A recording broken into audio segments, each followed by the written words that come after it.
lo tiene porque le falta marihuana que fumar. E estamos de volta com o BBcast, o seu podcast de automobilismo e outras nerds. No episódio de hoje vamos falar sobre o GP do México. E aqui comigo está a Débora Santos Almeida. Bem-vinda, Débora. Olá pessoal, sejam bem-vindos a mais um episódio do BBcast. E eu quero dizer que talvez não estivesse nem gravando aqui porque eu estou tentando ver o que Albert Fábrica tem para poder contar pra gente, esse fofoqueiro de metigela. Exatamente, se você é fã F1TT, sabe aí que o Alberto Fábrica soltou ali no Twitter, né, que não está crendo numa notícia que ele recebeu. Tentei um espanhol agora, mas não consegui. Que ele não tá acreditando na notícia que ele soube ali no paddock e contou a fofoca pela metade, né, Débora? Tá todo mundo agora, até com o Massinha desaposentado falou, todo mundo foi lá no perfil do Fábrica, colocou o sininho pra assim que ele soltar a fofoca, a gente já ficar sabendo. E até agora nada. Como um bom jornalista tá fazendo um texto. Cara, eu gostei do que a Bruna Rodrigues falou. Que prazer, eu sou de comunicações. Gosto de bater papo e fofocas. A gente é isso, né? Gosta de bater papo, que é o podcast de fazer fofocas. Como jornalista, acho que a primeira coisa que você tem que querer ser na vida é um fofoqueiro. Exatamente. Bom, eu sou o BGP Neto e a gente tá gravando aqui já no domingo, porque essa semana será uma semana de GP do Brasil, uma semana muito cheia, com vários compromissos, muita coisa para ser feita. E vá acompanhando o Boletim Paddock pelas redes sociais, que a nossa cobertura vai ser bem interessante, bem legal, como sempre, na semana do GP do Brasil. Bom, antes disso, né, antes da gravação do BBcast em si, vamos lembrar nossos recadinhos do Paddock.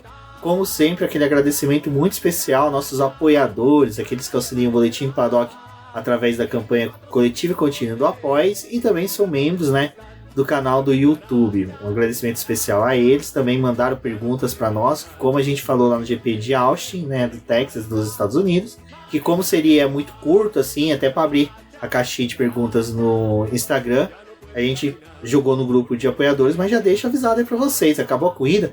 Chama aí a Débora nas redes sociais, manda pergunta pra gente, que ajuda bastante na construção do podcast. E outra forma também de auxiliar a gente, além do programa do Apoia-se do membros lá do canal, você também pode utilizar o nosso link da Amazon, que está sempre disponível nas nossas publicações, e fazendo qualquer compra por meio desse link você consegue auxiliar o BP, porque a gente recebe uma pequena comissão, nenhum valor vai ser acrescentado na sua compra, ali na parte final, mas a gente consegue receber uma comissão, pois somos afiliados da Amazon. Então passe por lá, sempre que você for realizar uma compra de qualquer produto, independente do valor, utilize o nosso link.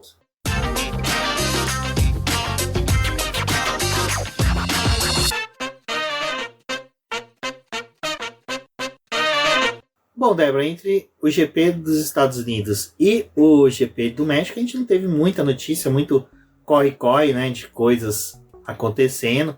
Tudo que também aconteceu praticamente já comentou ali na live de terça-feira, então já consegue ir direto, né, para os treinos livres. E na sexta-feira que a gente teve ali, parece que realmente como removeram tanta pintura especial da Williams, da Gulf e depois aquela bandeira dos Estados Unidos do carro, a Williams retornou aquele bom desempenho que ela estava, né, ali já na sexta, mostrando que o Albon seria um piloto ali que possivelmente estaria nos pontos que aconteceu na corrida, mas vale falar um pouco da sexta-feira da Williams no México. Eu acho que o mais interessante é que a gente viu o Albon andando entre os primeiros colocados. Foi interessante ver esse desempenho dele, o que ele estava fazendo ali de trabalho na sexta-feira. É óbvio que essa foi uma sexta-feira assim, que a gente tem que levar em consideração que por conta do GP do Qatar e do GP dos Estados Unidos, que foram corridas sprint e seguidas uma da outra, né? Mesmo com as equipes levando algumas novidades para os carros, tentando melhorar a performance deles, eles não tiveram muito tempo para poder avaliar os carros, porque tinha apenas um treino livre nesses 2 finais de semana, né?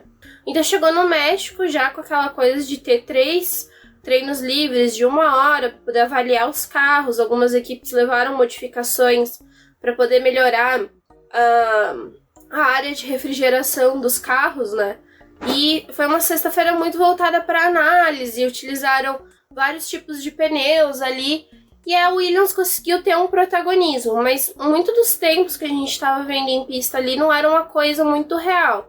É óbvio que, pelas características do circuito, a Williams poderia se dar bem, e foi o que aconteceu, né? O Albon pontuou, Mas acho que ele tá andando entre os primeiros, aquela coisa, né? Todo mundo fica, ai, será que agora vem a Williams e tudo? Mas calma, né, galera? Porque tinha muita gente escondendo o jogo, tinha muita gente analisando outras coisas do carro, então acho que isso também colaborou pro álbum estar em evidência. Exato. Bom, outros que foram destaque, né, na sexta-feira foram as Ferraris, né, Débora? Que, ao contrário ao contrário da Williams, elas estavam apagadas. E foi praticamente sexta e sábado assim, né? Apagadérrimas, menos na classificação, mas a gente vai falar mais à frente. Mas no quesito treino livre, realmente parecia que elas estavam com sacos de cimento no carro. E ninguém tava dando muito pela Ferrari, né, nesse fim de semana. Também, novamente, pelas características do circuito, não era esperado muito que eles andassem bem. No sábado de manhã, quando a gente teve o último treino livre, eles não ficaram nem entre os 10 primeiros, né? Quer dizer, a única volta rápida que a Ferrari tentou ali com pneu macio no final da sessão foi atrapalhada por outros pilotos, então nem o Carlos nem o Leclerc estiveram entre os 10 primeiros. Mas não era um circuito que estava se dando muito, né, para esperar algo da Ferrari, mas o pessoal estava esperando mais da Mercedes, né, do que a dupla da Mercedes ia fazer. E aí acho que foi aquele contraste, né, esperava-se muito da Mercedes e veio na corrida, mas não veio nos treinos, não veio na classificação, né? E foi o inverso com a Ferrari. Bom, quem não teve o inverso de nada foi o Verstappen, né? Que liderou tudo na sexta-feira. Tranquilo. Foi aquela volta no parque, né? Tranquilão. E outro que também vale destacar é que o Pérez também seguia distante do Verstappen, né? Pelo menos 500 milésimos de diferença entre os dois. É uma distância boa. E para quem precisava entregar resultados no final de semana, o Pérez desde sexta já demonstrando que não ia ser tudo aquilo que ele demonstrou no começo da temporada. E na realidade, né, acho que o GP do México era a maior expectativa que a Red Bull tinha em cima dele, porque, como eles estavam falando, o Pérez ele precisa de um pouco mais de tempo para poder se adaptar ao circuito. E eles estavam vindo de 2 finais de semana com um sprint, que não era favorável para o Pérez. O GP do México, em teoria, e depois o GP de Las Vegas e em Abu Dhabi seriam os melhores cenários para ele poder andar bem. Só que no México já estava tendo uma grande diferença dele para o Verstappen, né? E esses 500 milésimos é algo que, assim, muita gente conseguiu se enfiar no meio deles, né? Então a gente teve o Norris ali andando às vezes bem, o Piastri, até os próprios pilotos da Mercedes, né? Então isso começou a ampliar o gap que tinha do Verstappen pro Pérez, né? Exato. Bom, e já no sábado, né? Terceiro treino livre foi tranquilo, não teve muito o que se acrescentar. Já na classificação, né, Débora? Foi uma classificação até normal, vamos pôr assim, né? Tirando as Aston Martin mesmo, que foi uma surpresa negativa e tá sendo uma péssima situação na Fórmula 1 este ano. Acho que esse desempenho, essa queda que teve de desempenho da Aston Martin é ruim até tanto para os dois pilotos, mas também até para a própria Fórmula 1, que mostra que não tá adiantando muita coisa de querer equiparar os carros, né? Ter um teto orçamentário ali, porque... É que não é questão de teto, né? Mas é uma questão de regulamento. Regulamento mesmo, tá atrapalhando bastante. E também é o que a gente tava conversando, né? Esse final de semana agora caiu a restrição que a Red Bull tinha do túnel de vento por conta daquela multa que ela tinha tomado ali por ter ultrapassado o teto orçamentário. Mas a Red Bull, mesmo com pouco tempo de túnel de vento, ela continuou o desenvolvimento do carro e continuou tendo o melhor carro do grid. E se fosse em termos de ter túnel de vento e orçamento, também era para a Aston Martin estar andando muito bem, né? Porque túnel de vento ela tinha tempo para poder trabalhar e também tinha muito orçamento, porque é uma das equipes que veio aí de um momento de desenvolver fábrica, melhorar a fábrica, né? Eles tiveram vários upgrades do pacote deles, né? E isso daria uma vantagem, mas a gente tá vendo que começou muito bem e não conseguiu manter. Exato, bom. E já acho que os destaques mesmo ficam já pro Q3 mesmo, né, Débora? O Ricciardo que conseguiu levar a AlphaTauri para lá. Foi uma grata surpresa até o retorno do australiano, essa ida do carro dele no Q3. Em compensação, ele chegando no Q3, o Alonso fora, como a gente comentou, que não teve, né, um bom desempenho. E outro também que foi um destaque negativo de tudo isso foi o Lando Norris, né, que errou na classificação, a McLaren errou também na configuração do carro. Foi uma sequência ali de cagadas do Lando Norris e da McLaren que, olha, não parecia a equipe que estava vindo crescendo no campeonato. Eu acho que do Ricardo vale a pena a gente ressaltar também que nos treinos livres ele tava tendo um desempenho muito bom, né? O Tsunoda a gente já sabia que ia ser punido desde o primeiro treino livre, porque a AlphaTauri tinha feito a troca dos componentes do motor dele, né? E por conta disso ele ia ser punido. Então acho que a AlphaTauri ela acabou se dedicando muito a ter um bom final de semana com o Ricardo, porque sabia que o Tsunoda ia ter que remar muito para poder conseguir chegar nos pontos, né? E o circuito do México, o DRS, né? Ele não é tão efetivo quanto é em outras pistas, justamente por conta do ar rarefeito, né? Então, por mais que ali na classificação eles tenham usado o Tsunoda para poder ajudar ao Ricardo chegar ao Q3 e usar o DRS, né? Em questão de ultrapassagem, de disputa, o DRS não é tão efetivo assim.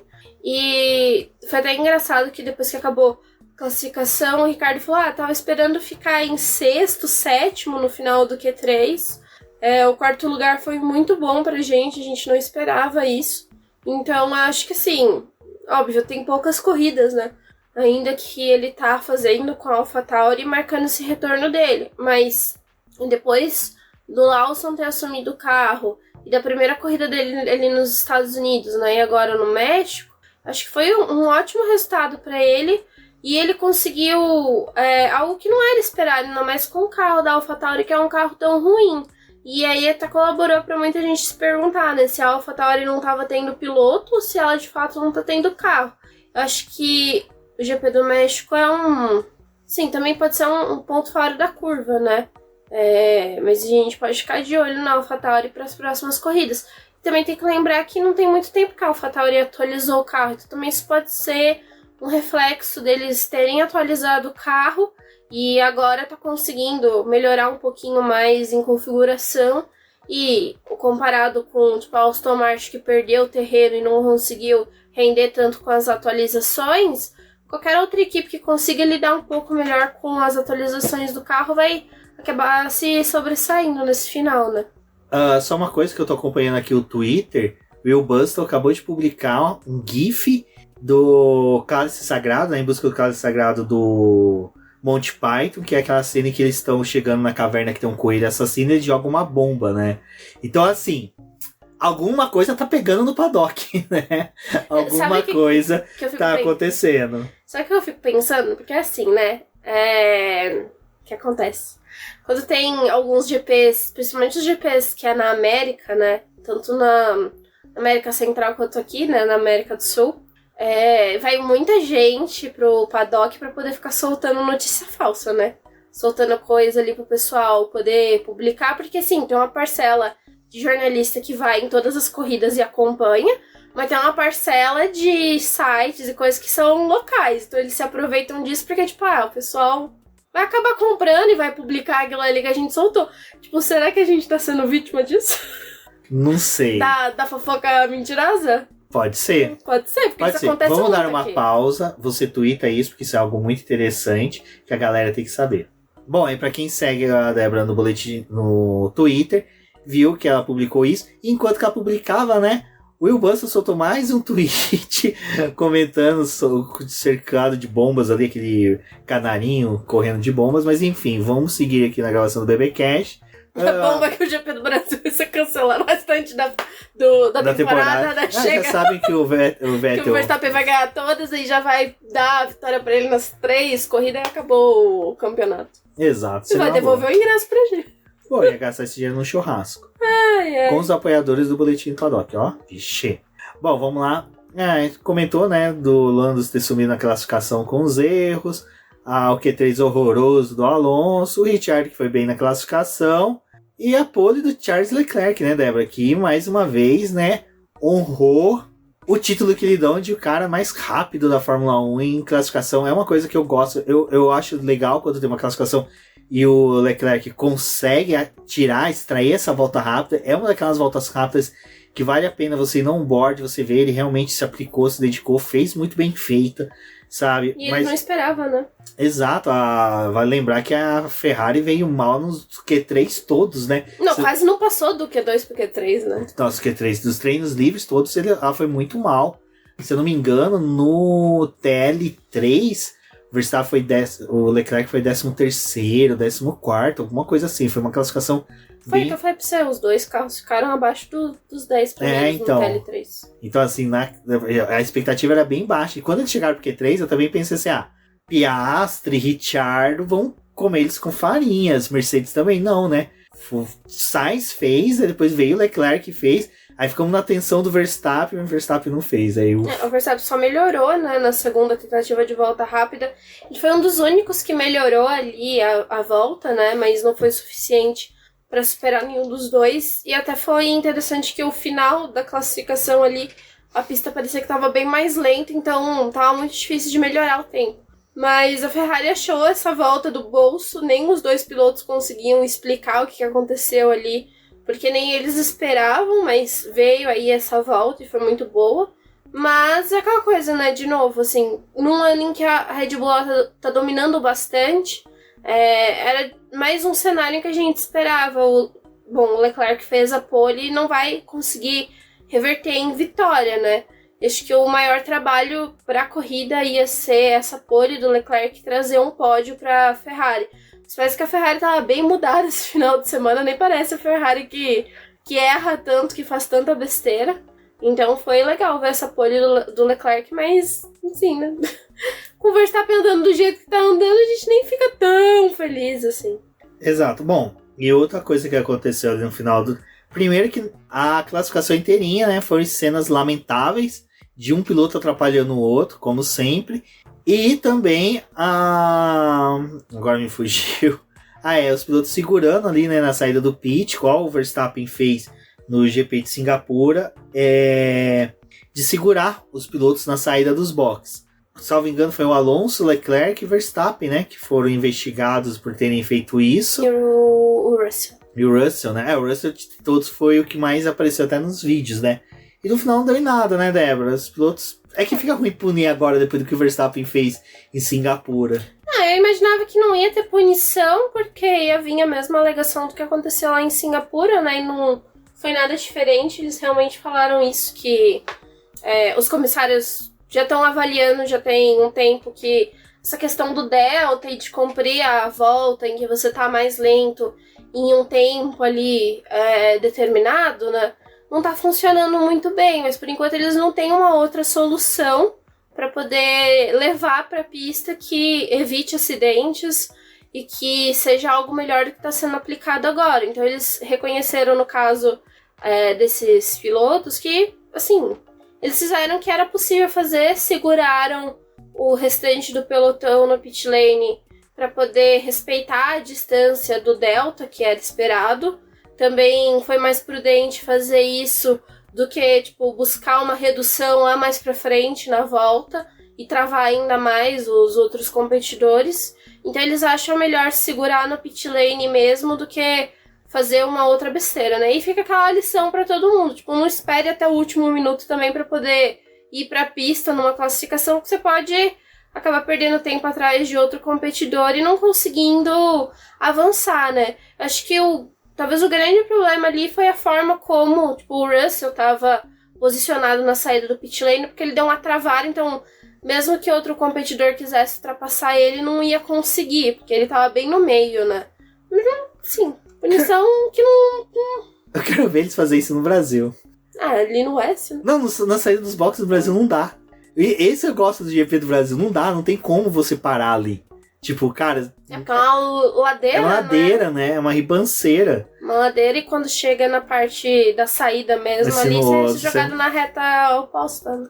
Então vai ser bem interessante. É por isso que aqui eles têm que realmente já sair pra pista e correndo, né? Bom, vamos pra corrida em si, né, Débora? Cara, largada com ré, né? A gente pode dizer ali que as Ferraris praticamente deram uma gasopada na hora da saída. A largada foi meio bizarra, né? Na verdade, ninguém tava esperando muito que o Leclerc fosse manter por muito tempo a largada, né? Que a aposta já é essa, né? perguntei pro pessoal em qual curva o Leclerc vai perder a liderança e por que é na primeira. Eu já tinha falado até pro perfil desses perfis que gostam de cuidar, né? Eu te falar da Ferrari. Falei, ele não termina a primeira curva na liderança. Cara, a Ferrari era uma coisa que se ela trabalhasse melhor, largada, pelo menos quando o Leclerc conseguisse a pole, pô... Tentar... permanecer por mais tempo, né? Em Baku foi uma pista que ele conseguiu, né? Se não me engano, ficou 3 ou 4 voltas. Pelo menos ainda deu uma emoção, mas hoje, por exemplo... e não foi muito favorável a largada, né? Pra Ferrari, na verdade... Foi até bizarro, né? Porque... Foi mais favorável pra Ferrari do que pro Pérez. Foi mais favorável pra ele, mas quando teve a largada ali, o aplicativo endoidou, né? Porque o Verstappen pulou pra frente, depois era o Leclerc, e depois era o Pérez. Eu fiquei, o Pérez? O Pérez liderou a corrida? Que o Pérez, eu não sei se foi... E aí o Pérez foi de arrasta pra baixo, né? Eu não sei se foi o estagiário, qual foi o perfil que zoou, que falou, nossa, o Pérez pela primeira vez chegou à frente do Leclerc, do Verstappen, né? Porque na hora que ele foi catapultado pra frente, ele ficou à frente do Verstappen. Acho que foi nessa hora que o aplicativo entendeu que ele tava à frente do Verstappen. Foi bizarro, né? Mas assim, pelo menos o carro do Leclerc, de certa forma, não estragou, né? Estragou a asa, mas também foi um ajuste, assim, muito obrigado, Red Bull, por ter vindo cortando a asa dele, porque... O Leclerc andou melhor que o Sainz hoje, né? Então, enquanto que a asa tava quebrada. A asa mesmo. Enquanto que a asa tava quebrada, o Leclerc tava rendendo mais. E diga-se de passagem, essa asa se mostrou efetivamente correta, né? Porque a ideia de quando desenhar essa asa é que quando acontecesse isso de quebrar aquela lateral, ela ainda continuasse eficiente. E algumas equipes que fizeram um desenho um pouco mais... que utiliza aquela lateral como suporte. A Ferrari não. A Ferrari já foi meio conservadora no desenho. E o dela não utiliza tanto aquela lateral. Se eu não me engano, a Red Bull, a lateral da asa ali, ela realmente ainda é um pouco usada na flaps. Se acontecesse isso com o carro da Red Bull, tem que trocar. Eu acho que é por isso que o Pérez, toda vez que tinha um incidente que quebrava essa lateral, que desculpa gente, eu esqueci o nome, ele trocava de asa. Já o Leclerc não. O Leclerc, você vê que a Ferrari nem chamou ele. Da Haas também, né? Mas da Haas foi meio foda, porque... Da Haas, quando ficou balangandando lá quem é do Leclerc, na volta seguinte eles já estavam pedindo pro Magnussen ir lá trocar a asa, né? O do Leclerc, espera aí, vamos ver o que acontece. É que o Magnussen tem o histórico da FIA exigir ele trocar, né? Coisa que não fizeram hoje com o Leclerc. Tudo fazem com ele, né? Então, é por isso que eu tô falando, tipo, com uns é de um jeito, com outros é de outro, enfim. E, de qualquer forma, o jeito que a asa do Leclerc caiu depois, né, não foi muito favorável ali, porque o pedacinho caiu, mas ficou no meio... da pista, né? Mas... O mecânico que recolheu tá feliz, que ele levou isso daí pra casa. Vai estar no eBay à venda a qualquer momento. Será que levou pra casa? Porque agora estão pedindo pra devolver, né? Leva. Agora estão pedindo pra devolver tudo. Os mínimos pedaços é pra devolver. Nossa, lembra no Epix de São Paulo? Os fiscais que foram pedir pro Serginho autografar. Eles levaram uma parte dianteira inteirinha de um carro. Cara, os fiscais chegaram na maior cara de pau pro Sérgio Sete Câmara com a dianteira de um carro. Se eu não me engano, acho que era do Boemi. Algum carro assim, da verde. Era, o Boemi tava com a Envision tava verde, né? Pintura ano passado, esse ano, né? E eles chegaram com essa asa dianteira pro Sérgio autografar. A assessora de imprensa da Nil olhou assim, tipo, meio estranho, né? Mas tudo bem, ele autografa. Mas foi muito bizarro, enquanto que na Fórmula 1 realmente, o Paulo até conta, né? Que na Porsche, por exemplo, a Porsche Cup no Brasil, você tem que... Se pegou qualquer peça, você tem que devolver, você não pode ficar. Mas, voltando aqui rapidinho só numa coisa, né, Débora? Que a gente fala... Eu gosto muito do GP do México por tudo que é de festa. O pessoal da arquibancada, tirando aquele pessoal que brigou, mas o resto é muito legal. Pessoal de fantasia. É bem latino. Não, eles são... Eu acho que eles são mais expressão do que ser latino do que os brasileiros. Acho que nesse ponto o GP do México consegue ser muito mais do que o GP do Brasil. Mas não é por culpa dos torcedores no Brasil. Acho que é muito mais culpa da organização.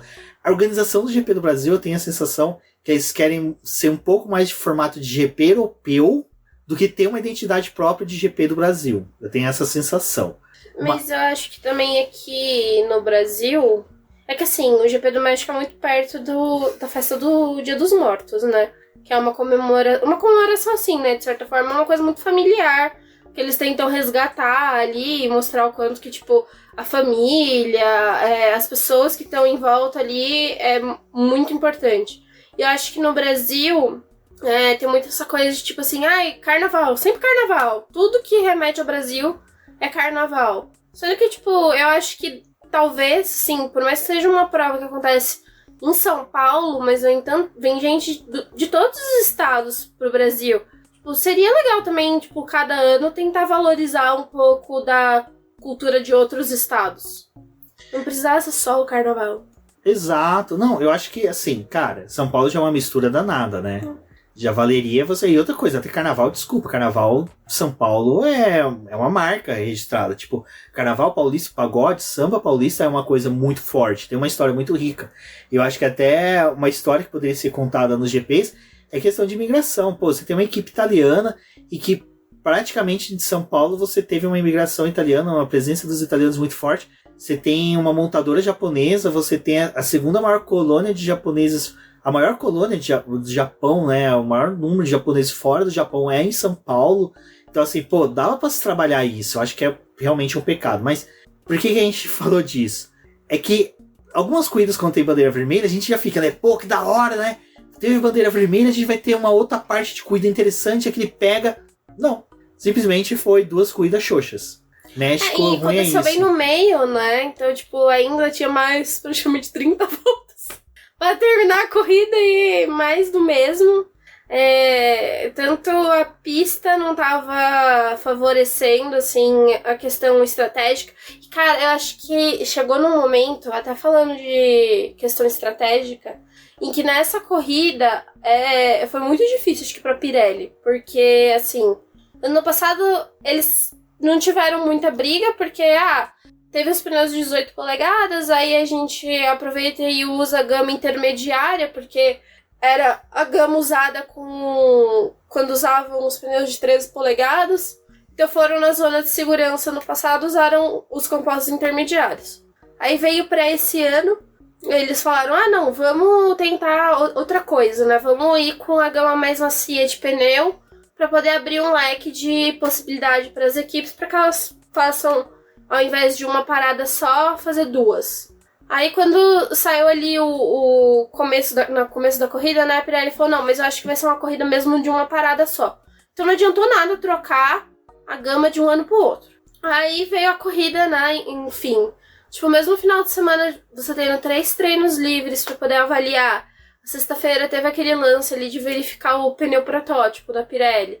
E aí foi passando a corrida, tipo, a gente viu, o pessoal que tava com o pneu duro não rendia nada, porque com 2 voltas já o pneu tava arrepiando, né, tava tendo problema do grain.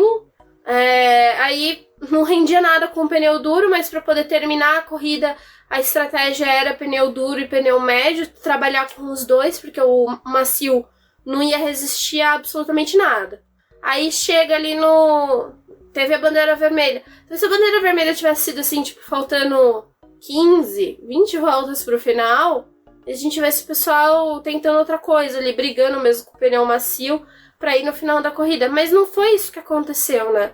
E talvez, assim, se tivesse acontecido desta forma, o pessoal já teria gastado seu pneu duro, seu pneu médio ali, e não ia ter mais com o que trabalhar, né? Ia ter que realmente recorrer aos pneus macios usados.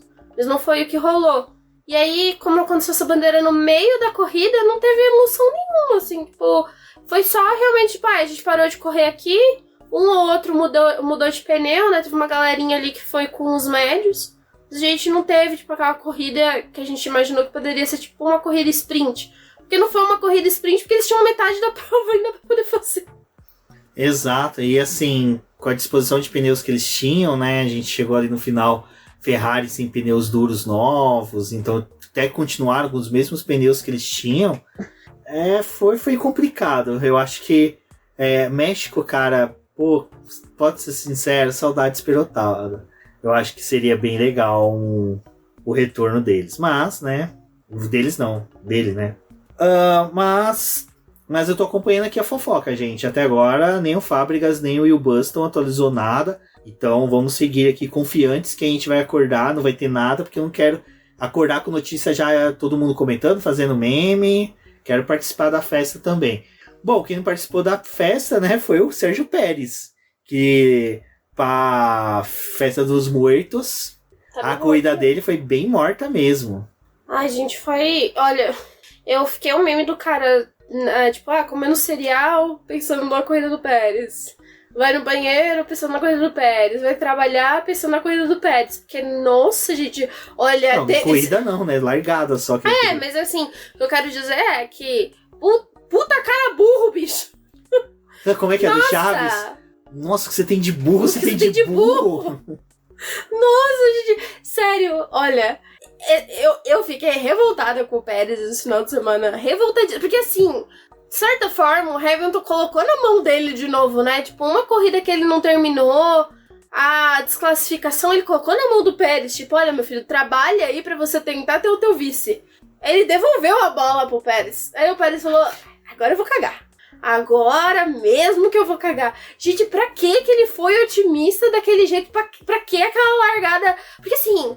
Quando a gente vê a largada dele, foi muito boa os primeiros metros ali, porque ele tava mais rápido que a Ferrari, que não tinha largado bem, e o ritmo dele tava melhor que o do Verstappen, porque ele tava vindo por fora. O ruim foi aquele contorno da primeira curva dele pra cima do Leclerc. Pra que ele foi fazer aquilo, cara? Ele podia ter... Tipo assim, o carro dele tinha capacidade de, se ele tivesse recuado, na próxima reta do circuito, ele tá à frente da Ferrari...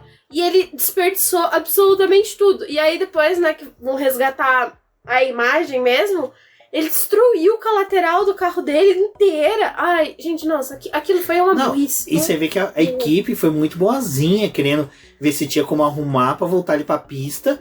Porque num cenário que nem ia ter de um possível safety car, que eles sabiam, cara, essa é uma pista que tem safety car, uma pista que tem safety car virtual... Ele poderia fazer uma estratégia diferente, com uma parada a menos, tudo mais, e voltava à pista. Cara, o Adrian Newey foi chamado pra falar se tinha como o carro voltar ou não. E o Adrian Newey olhando o rombo na lateral do carro, fazendo, tipo, não. Vocês querem o quê? Não dá. Mas nem se colocar silver tape ele no carro inteiro, não tinha como ele voltar. Nem cuspe cereal, sabe? Só faltava pegar aqueles cara que faz negócio com miojo e resina pra arrumar aquele carro, mas não dava, velho.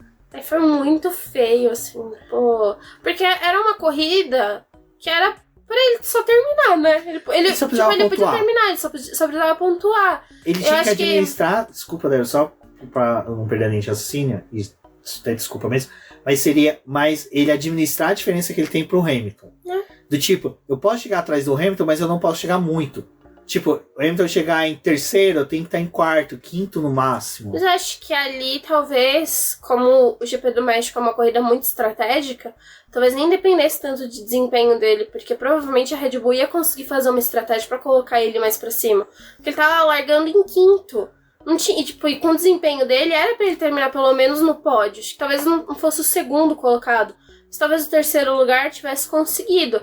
Ia tirar ponto da Ferrari e também ia colaborar ali por conta da disputa dele com o Hamilton. E ele não fez o básico, que era só ter tentado largar direito. Não, realmente, assim, tipo... Se ele tivesse cagado a corrida nas voltas no final... cara, tudo bem, é no final, mas no começo, cara, nossa... Aí depois ele falou, eu fui muito otimista. Tinha uma largada que eu fui realmente, tipo, meio que por tudo ou nada, não sei o que.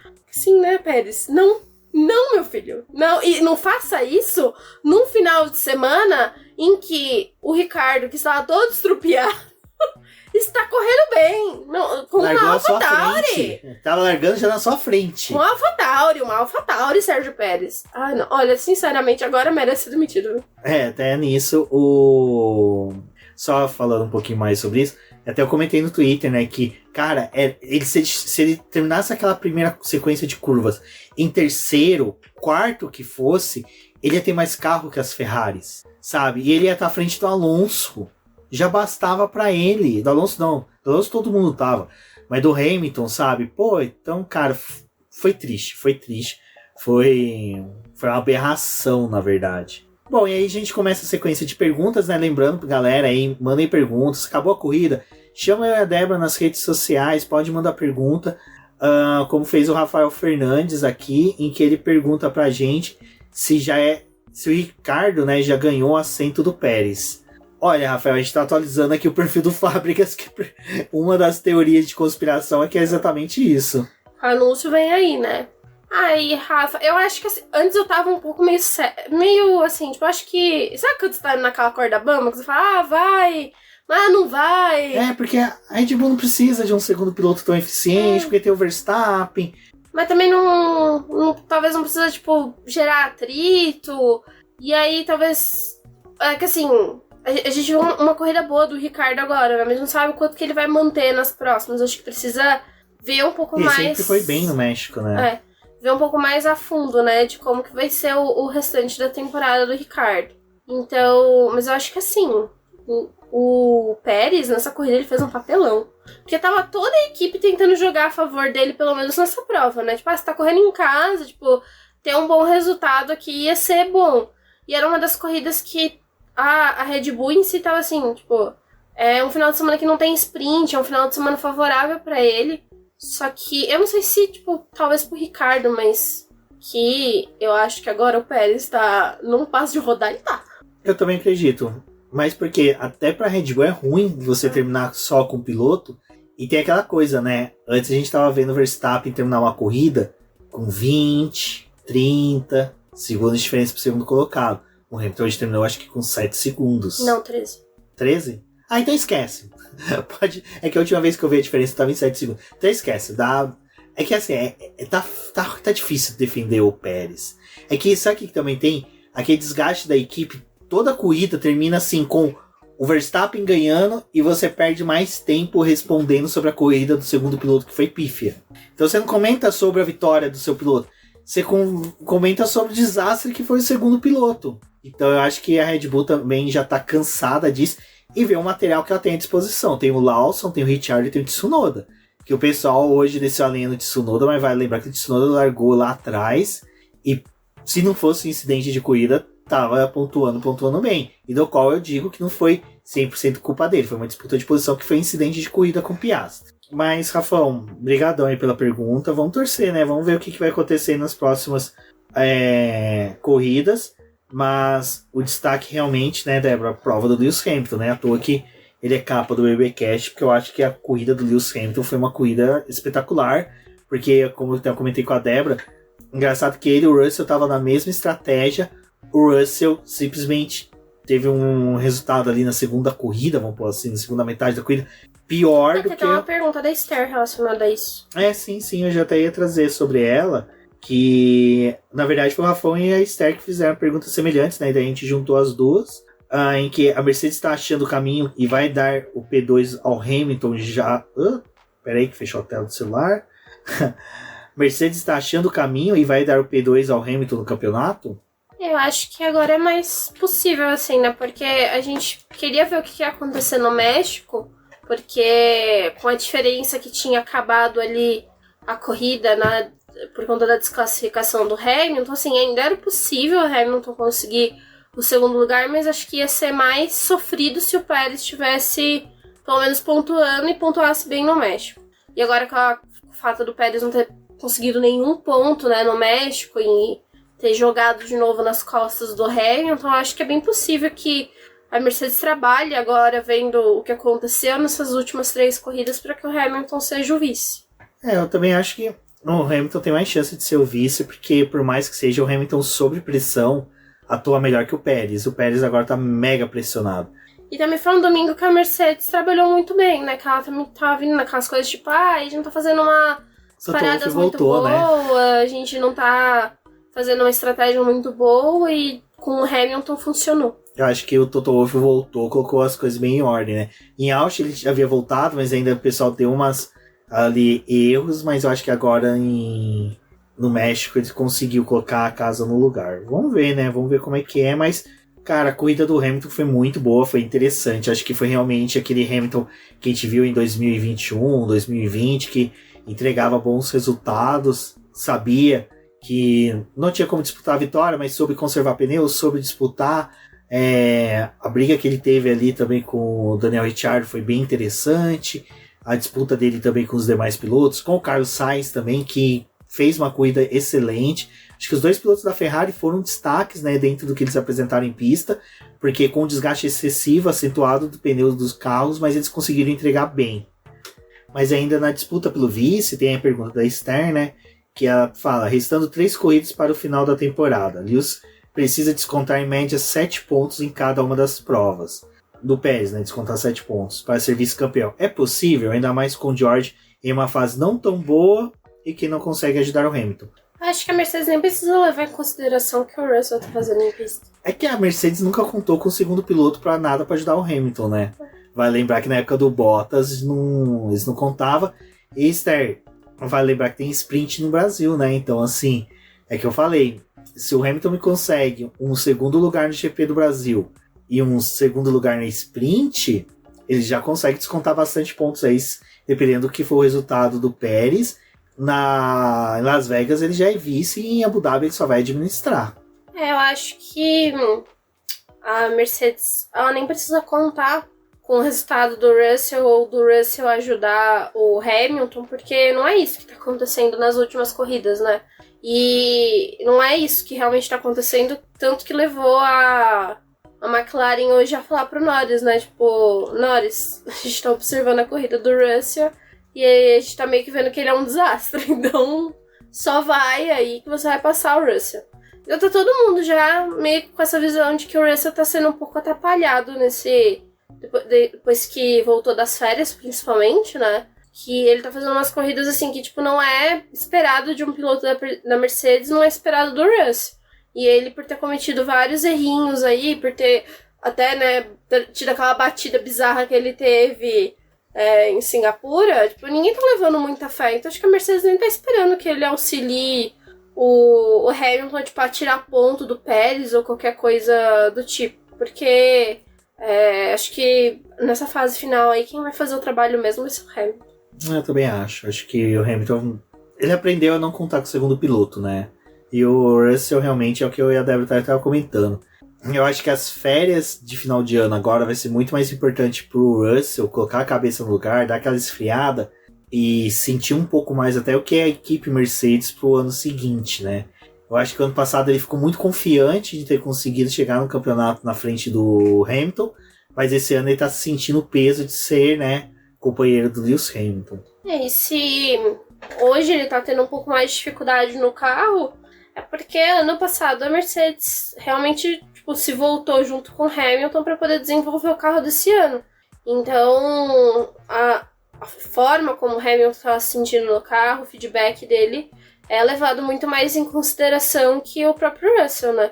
E acho que tem um pouco, assim, tipo, total responsabilidade do Russell no que tá acontecendo nesse final de temporada com ele. E a Esther também apresentou uma pergunta, por que a estratégia dos pneus médios depois da bandeira vermelha funcionou bem pro Lewis e não pro George? Então, Esther, isso daí é até uma coisa que eu parei aqui rapidinho na hora que eu vi a tua pergunta, porque eu fui procurar a declaração do George Russell após a corrida, que foi mais ou menos assim, é bem grande, mas eu vou resumir. O que aconteceu? Ele imprimiu um ritmo onde que o pneu superaqueceram. E aí ele teve que reduzir esse ritmo para não ter gerar bolhas no pneu. Nisso, ele perdeu a janela, né, de desempenho bom do carro, dos pneus, mas conseguiu chegar atrás do Carlos Sainz. Quando ele estava atrás do Carlos Sainz, que ele poderia ter tentado a ultrapassagem, trabalhar para fazer a ultrapassagem, os freios superaqueceram por falta de refrigeração para ele estar atrás do Carlos Sainz. Então daí ele teve que tirar o pé do acelerador. Nisso, o carro, tanto os freios quanto os pneus perderam a janela de desempenho. Ele não conseguiu retornar para essa janela. Então aí o carro perdeu todo o desempenho, tanto na questão dos freios como dos pneus. Então foi por isso que, de certa forma, o Hamilton conseguindo fazer as ultrapassagens e chegar naquele espaço que ele ficou entre ele e o Verstappen, ele conseguia trabalhar bem a temperatura dos pneus e dos freios. Já o Russell não. O Russell ele teve esse problema aí de... Porque assim, a Débora e a gente sempre fala, né, da questão das janelas de desempenhos dos freios, mas vai lembrar que eles têm que trabalhar, né, Débora, junto essa janela de desempenho dos pneus e dos freios. Que no México tem um problema de superaquecimento por causa das aberturas de passagem do fluxo de ar, né? E o ar rarefeito, tudo isso acaba influenciando na refrigeração dos carros como um todo, mas o freio é um dos sistemas que mais tem problema no México. E acho que foi um fim de semana muito difícil para todo mundo, assim, em gestão de pneus, porque eu falei, né? Acho que a Pirelli foi lá, escolheu os pneus mais macios da gama, mas também não era o ideal e não foi o suficiente para a gente ter uma corrida mais agitada em questão estratégica. E aí quando a gente olha para os 3 pneus que tinham disponíveis no fim de semana, o duro não estava tendo uma janela muito boa de desempenho. O macio não era o ideal para você tentar terminar a corrida com quase, né, tipo, com metade da prova ainda pela frente. Então eles optaram ali pelo pneu médio, que era o que tinha o melhor desempenho. Mas ao mesmo tempo esse melhor desempenho era dentro de uma janela, não era por toda a corrida. Tanto que teve a diferença ali, né, que a Ferrari alertou o Leclerc, mas você tá com os pneus duros e o Hamilton tá com o pneu médio. Daqui a pouco o pneu médio do Hamilton vai começar a apresentar uma queda. Mas o pneu duro também não tava sofrendo logo nas primeiras voltas, que influenciava o restante da corrida. Então meio que tudo ficou igual ali. E também, assim, eu acho que o Hamilton teve um adversário que é um pouco mais fácil que é o Leclerc, né? O Leclerc, ele não é o piloto que briga tanto pela posição, né? E quando o Russell encontrou o Sainz na pista, ele passou um bom tempo ali ainda brigando com o Sainz antes de recuar. O Sainz não é o piloto mais fácil de ultrapassar.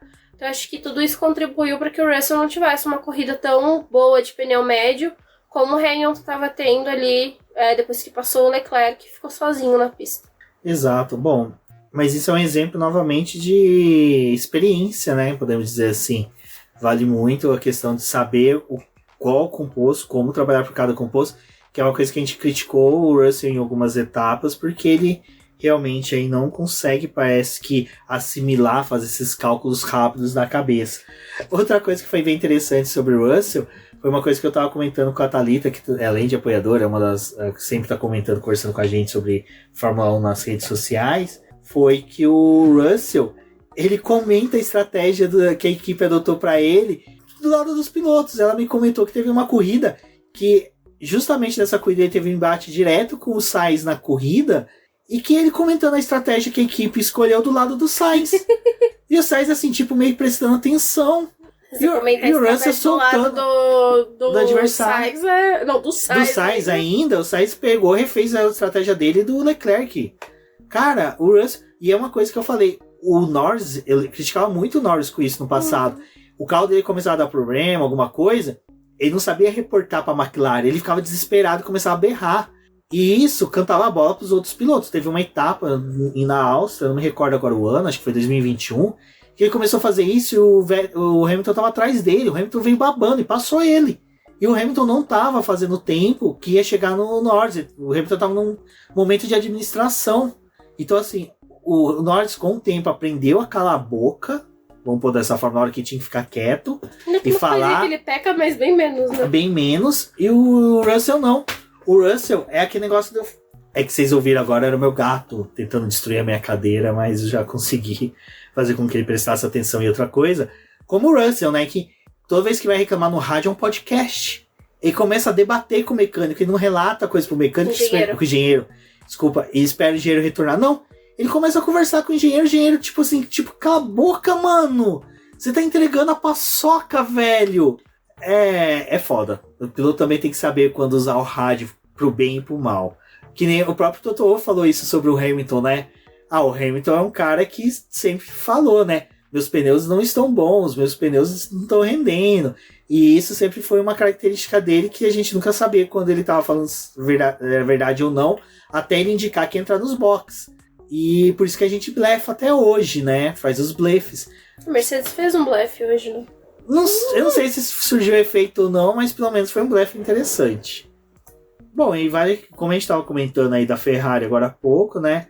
Pô, a Ferrari manteve um pódio com o Leclerc. Leclerc, apesar da pole, perdeu posição pro Verstappen e pro Lewis Hamilton, mas chegou em terceiro lugar. E o pecado P4 do Sainz, que o Sainz estava ali, né? Vai que fiscaliza o carro de alguém aí e ele perde o pódio, eu tô aqui, ó, pra ele dar mais um pódio. E hoje não fiscalizaram o prancha de ninguém, né? É que na cidade do México não tem mar por perto, né? Então não tem que fiscalizar a prancha de ninguém. Né? Tá muito acima do nível do mar pra poder olhar a prancha, né? Ficar preocupado com isso. Exato, mas foi um bom resultado pra Ferrari. Eu acho que assim... Não, dentro do que esperaram, né? Que ia acontecer no fim de semana. Fora os pneus que eles tinham disponível pra corrida. Mas, tipo, o GP do México, que é uma prova estratégica, a Ferrari ter passado por tudo isso e ter conseguido manter um pódio e um P4, eu fiquei até... Falei, gente, que Ferrari que é essa? Acho que até o Visser não está entendendo o que aconteceu com o time esse final de semana. Bom, quem não entendeu muito o que aconteceu com o time foi o chefe de equipe, né? O pessoal da AlphaTauri, que viu Ricciardo ali na corrida inteira, P4, disputando posição, disputando lugares.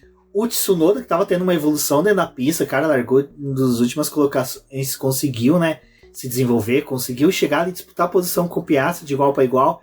Infelizmente teve um incidente, como eu falei, não é para crucificar o Tsunoda, que nem a galera foi crucificar que ele é um lixo, tal, achei isso um absurdo.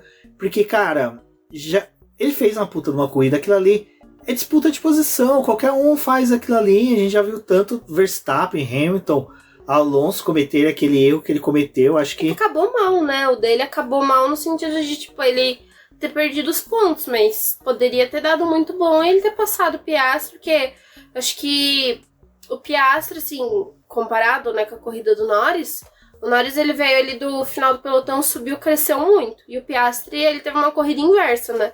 Até o momento da bandeira vermelha, ele tava assim, tipo, me deixem aqui, nada tá acontecendo comigo... Ninguém tá me enchendo o saco. Mudou a bandeira vermelha e se lascou todo nas escolhas ali, né? E acho que a disputa com o Tsunoda foi uma disputa de corrida mesmo, assim, tipo, aconteceu. O Tsunoda foi o que mais perdeu ali, né? Tanto que depois investigaram o Piastri como sendo culpado do incidente, né? E não deu nada pro Piastri. Mas foi uma pena, porque era um final de semana que os dois carros da AlphaTauri tinham muita chance de pontuar. Mas eu acho que o pessoal tem muita má vontade com o Tsunoda. E tem muita gente que torce, tipo, contra ele. Quer que ele saia, não sei o que. Só que, gente, tipo, o menino tava entregando até então. E ele tava fazendo um bom final de semana, tipo, largando do final do pelotão. Tipo... Eu vou ser sincero, se eu torço pra que realmente era iminente a quebra do motor do Piastri. Do Piastri não, do Tsunoda. Porque se a AlphaTauri escolheu esse GP pra fazer essas mudanças, foi uma escolha horrível. Porque essa era um GP que os dois pilotos teriam tido bom rendimento se não fosse essa escolha de troca de componentes. Eu acho que assim, eu não sei o que deu na AlphaTauri, mas se tinham essa possibilidade de trocar em Austin ou Interlagos, eu teria feito em uma dessas duas corridas. Ainda mais Interlagos você tinha sprint, que tudo bem, você troca ali, você tem sprint e tal, né? Você ainda tem um final de semana mais curto, qualquer coisa recolhe o carro na sprint. Mas, cara, eu acho que foi um erro. Porque uma coisa que aconteceu esse final de semana, que eu acho que também ajudou a AlphaTauri a ter um bom desempenho, é que todos os carros, as equipes usou maquita para recortar eles. Todos os carros teve pedaço cortado ali para colocar aquelas grelhas de refrigeração. Eu sinceramente, eu acho que eles pegaram peças antigas, modelos antigos assim que tinham de peças semelhantes, fez os recortes para aproveitar ali e fazer isso, né? Mas... Então eu acho que a AlphaTauri foi uma das que melhores assimilou isso. Então é por isso que eu acho que a AlphaTauri errou nessa escolha. Mas como eu não sou engenheiro, não sou mecânico deles, não sei, né, se a quebra era iminente. Torço para que seja, que se não foi uma escolha horrível. Talvez também usaram ali para poder ver um parâmetro para os outros carros, né? Ver como é que tá a peça dos outros carros também, porque até agora nenhum carro da Red Bull, né, tipo do Verstappen não deu problema. Um carro com motor Honda, né, teve defeito, então vai entender. Bom, e falando quem teve um defeito completo no carro foi o Magnussen, né, que estampou bonito ali o muro, coitado. Eu vou ser sincero, na hora que teve o acidente, a primeira imagem eu olhei o carro e já assim, fiquei impactado, mas na hora que eu já vi o Magnussen levantando, saindo do carro, ufa, né, graças a Deus, ele tá bem, porque, cara, foi uma batida bem feia. O carro ficou bem avariado, né, e depois ele saiu sentindo a mão, né, até, por conta da batida, ele tentou salvar o carro ali, mas não deu muito certo. Ter saído andando já é algo positivo num acidente como esse, mas realmente veio aí mais um dano pra Haas, né? E eu acho que é mais complicado ainda porque a Haas tinha levado atualizações pro carro em Austin, tava tentando usar esse carro atualizado agora no final da temporada para poder verificar as peças e conseguir dados para o próximo ano. E um pouco antes do Magnussen bater, ele já tinha perdido um pouco o controle do carro, né? Tinha extravasado limite de pista e aí depois teve isso. Mas foi bom que ele saiu andando pelo menos, só que aí mais um prejuízo para a Haas, né? É, uma pena, mas enfim, né? Vamos ver o que acontece pro GP do Brasil, né? Torcer pro Magnussen tá inteirão aí, junto com o Hülkenberg, que completou 200 GPs sem pódio ainda, né? Bom, e temos que comentar dele, né? Lando Norris, que tá proibido, né? Por sorte, Palmeiras não vai ter jogo no Allianz Parque, então não tem como ele ir lá comer uma coxinha estragada, um risole verde, né? Porque... Eu duvido da capacidade do Lando Norris de comer coisa estragada. Né, exato. Mas Lando Norris fez uma puta, uma corrida engraçada, né? Eu tava o tempo todo assim pra Débora, né? Falei, nossa, mas o Lando Norris tá apagado, né? Começo de corrida ruim, não tá conseguindo progredir e tal. De repente, na segunda largada ali que teve, com pneus médios, ele foi comendo, catando posição. E eu falei, caraca, né? Se tivesse vindo com essa fome desde o começo, ele chegava no pódio fácil, né? Mas eu acho que assim, foi uma das melhores exibições do Norris. Mereceu o piloto do dia. Foi mais do que merecido esse prêmio pra ele. Agora, mas né? Eu acho que também a estratégia dele só funcionou melhor na segunda metade da corrida porque teve a bandeira vermelha. Porque até então não tava rendendo. Tipo, eu acho que ele ia terminar nos pontos, mas não... É que assim, o que ele ganhou de posição com o pneu faixa vermelha, o pneu assim, é que assim, ele não deu. O pneu macio foi horrível, ele não ultrapassou quase ninguém. Foi o que eu te falei, eu teria começado com duro, esmerilhado o pneu realmente, feito gato sapato, mas o ruim, o duro não tava rendendo também, eram os médios, e ele tinha 2 médios, lembra que até eu comentei antes de começar a corrida? Não, minto, ele só tinha 1, o único cara que tinha 2 médios, o cara morreu com 2 médios, o Sainz, velho. Pérez, na verdade. Pérez era o único que tinha 2 médios novos, mano. Vocês estão ligados que o cara era o único que tinha 2 médios novos, velho. A Ferrari deixou. A Ferrari não, a Red Bull deixou pra ele. Caramba, mano. Os caras prepararam tudo pro final de semana dele, velho. O cara morreu com 2 médios novos. Esses 2 médios já estão indo pra Romênia pra ser destruído, cara. Pô, bateu até bad agora. Bom, e aí tem a pergunta do Rafael Fernandes, né? O Norris fez uma das melhores corridas largando lá do fundo. E afundando mais ainda a Aston Martin nos construtores? Aqui a Aston Martin também ela já fez o favor de jogar a pá, né, nela, né? Já... jogou. Ela foi pegar e jogar a pá de cal, né? Tá jogando a pá direto na cara dos pilotos, né? Os dois não terminaram a corrida, né? Nem o Alonso, nem o Stroll. O Stroll também se envolveu lá naquele incidente que ele... né? Pra quê? Pra que Stroll? E o Bottas levou a culpa. O Bottas ainda levou a culpa. Eu não entendi a análise dos queridos, mas acho que também foi, de novo, por aquela coisa, né? Tem incidente que eles não analisam o final do incidente, né? Que é se o piloto abandonou ou não. O Stroll abandonou, a culpa do Bottas. Então, vai entender as análises dos comissários, né? Depois eu comento sobre isso. Mas, sim, acho que a corrida do Norris... a classificação dele não tinha sido tão boa, que era algo que a gente não esperava, porque com o carro que ele tava tendo, tipo, foi um erro muito grande aquela classificação ali. O início da corrida não tinha sido muito promissor, acho que o final que realmente fez a diferença, mas com certeza ajudou a afundar um pouco mais a Aston Martin, porque é mais uma corrida que a McLaren tem um desempenho bom e a Aston Martin tem o inverso, né? Exato, e o pior, né, tipo... Como você falou, o Piastri, por pior que ele tava na corrida, vamos pôr dessa forma, ele tava muito bem. Porque assim, ele tava bem, ele tava tendo uma corrida ruim. E o Norris teve uma corrida excepcional, enquanto que as duas Aston Martin chafurdaram. E se o Piastri tivesse conseguido manter o ritmo dele depois da bandeira vermelha, provavelmente era, tipo assim, um resultado até melhor do Piastri, né? É que ele perdeu o desempenho ali depois da bandeira vermelha. Tipo, então... porque não é que ele perdeu o desempenho, é que como juntou todo mundo, ele não conseguiu manter o mesmo ritmo do começo da corrida. Então, eu agora vou fazer o advogado do diabo. Eu acho que o Piastri sentiu, tipo jogador da Libertadores, sentiu a altitude.